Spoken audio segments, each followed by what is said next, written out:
طبعا بنقول ان النسيج افضل اختيار لانشاء مزرعتك عشان ليه مميزات كتيره. واول ميزه فيهم ان النسيج بيتميز بمعدل نمو سريع جدا مقارنه بالفسيله والبنتجوره.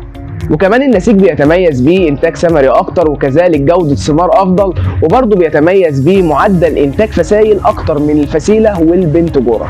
واخر حاجه ان النسيج الفرنساوي بيتميز بتلقيح اسهل ونسبه عقد ممتازه، وكذلك بيتميز بمقاومته العاليه للافات سواء فطريه او حشريه. فعشان كده دايما بقول ان النسيج يعتبر افضل اختيار لانشاء مزرعه. واحنا هنا في مشاتئ الحياه وفرنا لك افضل الانسجه باعلى جوده باي كميه ممكن تحتاجها. فعشان كده تقدروا دلوقتي تكلمونا على الارقام الموضحه على الشاشه او تبعتوا لنا على رسائل الصفحه، وهنكون جاهزين باذن الله للرد على اي استفسار. وحبيت اقول برضو في الاخر ابدا مشروعك صح واسسه مع المكان الصح، وما تخليش حد يضحك عليك ويقول لك ان النسيج مش افضل اختيار لانشاء مزرعه.